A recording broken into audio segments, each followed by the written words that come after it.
అనుదినము దేవుని కృపావార్త కొరకు ఎదురు చూస్తున్న ఆత్మీయులారా, నేటి వాగ్దానముగా మీకు మేలు చేయని ఉద్దేశించున్నాను గనుక భయపడకుడి. Zechariah 8:15 Zechariah chapter 8 verse 15. I am determined to do good again for you. Do not be afraid.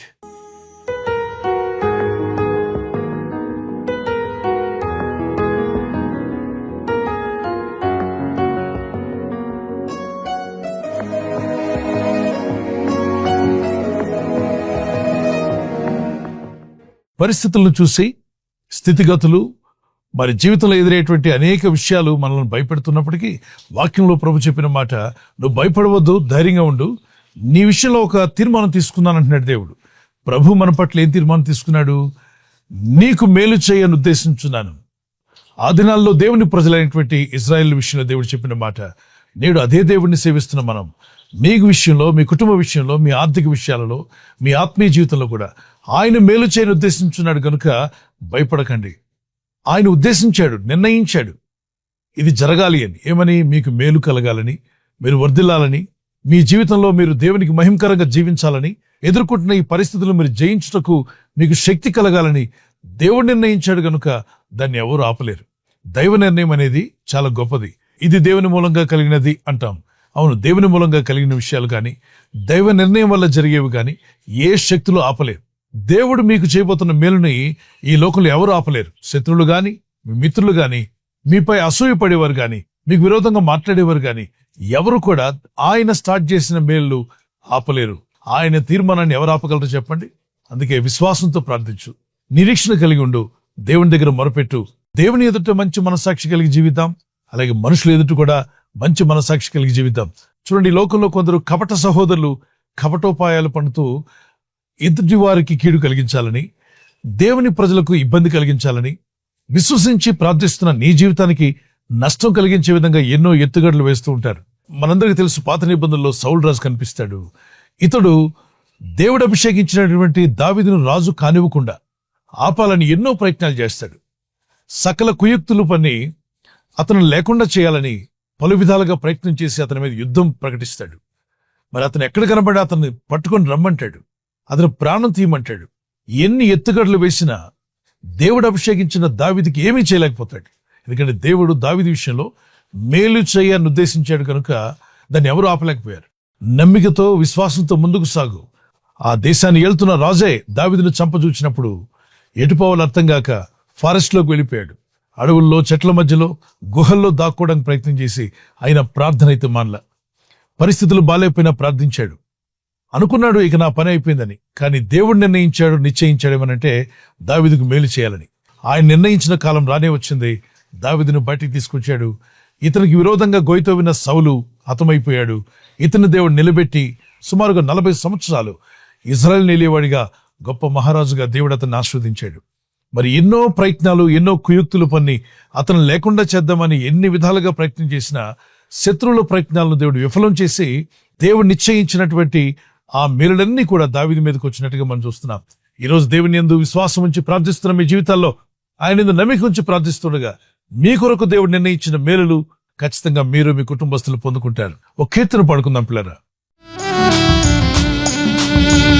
మేలు చేయక నీవు ఉండలేవయ్యా, ఆరాధించక నేను ఉండలేనయ్యా. మేలు చేయక నీవు ఉండలేవయ్యా, ఆరాధించక నేను ఉండలేనయ్యా. యేసయ్యా, యేసయ్యా, యేసయ్యా, యేసయ్యా. ఆనందం కోరేవాడా, నాశలు తీర్చేవాడా, నానందం కోరేవాడా, నాశలు తీర్చేవాడా. ప్రియరున్న ప్రేమ నీది, నిజమైన ధన్యత నాది. యేసయ్యా, యేసయ్యా, యేసయ్యా, యేసయ్యా. పైనుండి పడుతున్న వర్షాన్ని మనం ఆపగలమా? సూర్య వెలుగు మన మీద పడకుండా ఆపగలరా?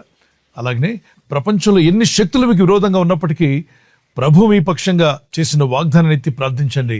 ఇర్మియా గ్రంథం 29:11 కూడా భయపడవద్దు, నీ కొరకు మంచి ఉద్దేశం కలిగి ఉన్నాను, మీకు మేలు చేయని ఉద్దేశించున్నాను, కీడు కాదు మేలే అన్నాడు.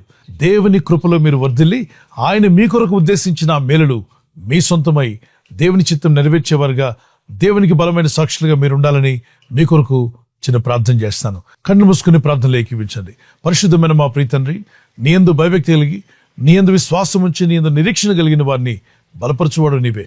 ప్రభు, నీ ఎదుటి యథార్థ హృదయంతోనూ నిర్మలమైన మనస్సాక్షితోనూ యథార్థంగా జీవించే కృప నీ ప్రజలందరికీ దయచేయండి.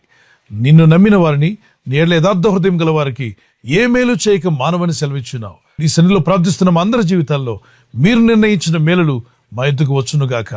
ఈ రోజు ప్రార్థించి ప్రయత్నించబోతున్న శంకుస్థాపన అయిన, గృహప్రవేశమైన, ఒక బిజినెస్ ప్రారంభిస్తున్నా, ఉద్యోగ ప్రారంభానికి వెళ్తున్నా, ఒక మంచి కార్యక్రమాన్ని ప్రారంభిస్తుండగా, నేను వారి బిడ్డల వివాహం కొరకు ప్రయత్నాలు చేస్తుండగా, వారు చేస్తున్న ప్రయత్నాలు ఫలించలాగున మీ దూతలకు ఆజ్ఞాపించండి. ఎవరైనా హాస్పిటల్లో ఉన్నా, ఐసీయూలో ఉన్నా, ప్రభు ఎవరైతే సీరియస్ కండిషన్ లో ఉండి బాధపడుతున్నారో వారికి యేసు నామములో స్వస్థతను అనుగ్రహించండి. కృంగిపోయిన వారిని లేవనెత్తండి. మీ గాయపడిన హస్తమును చాపి వారికి ఉన్న సకల రోగాల నుండి విడుదల ఇచ్చేయి. వారిని లేపి నడిపించడాన్ని సాక్షులుగా నిలబెట్టుకోండి. ఈ ఉదయకాలం ప్రతి రోగి యేసు నామములో స్వస్థత నొందునుగాక. తండ్రి, ఈ దినం ఎవరైతే ప్రయాణమై వెళ్ళబోతున్నారో, అది రైలు మార్గమైనా, ఆకాశ మార్గమైనా, బస్సుల్లో, వాహనాల్లో ఎక్కడ ప్రయాణం చేస్తున్నా, రోడ్డు మార్గంలో ఏ వాహనంలో వారు ప్రయాణం చేస్తున్నా, నీ ప్రజలకు కాపాడే దూతలను పంపండి. ప్రభు, మీరు అనుగ్రహించే మేలులు పొందేవారుగా, అర్హమైన పాత్రలుగా మా జీవితాలను స్థిరపరచండి, బలపరచండి. ప్రభు, నీ చిత్తంలో మేము కొనసాగులాగున మీ సహాయం మాకు అనుగ్రహించి, ఇదిగో ఈ ప్రజలందరినీ కూడా బలపరచమని, నీ రాకడకు సిద్ధపరచండి. నీ ఉద్దేశంలో మా పట్ల నెరవేర్చి నీ సాక్షులుగా నిలబెట్టుకోమని యేసుక్రీస్తు పరిశుద్ధ నామములో అడుగుచున్నాను నా పరలోకపు తండ్రి. ఆమేన్, ఆమేన్. ఈ వాగ్దానాన్ని మీతోనే ఉంచుకోకుండా లైక్ చేయండి, షేర్ చేయండి.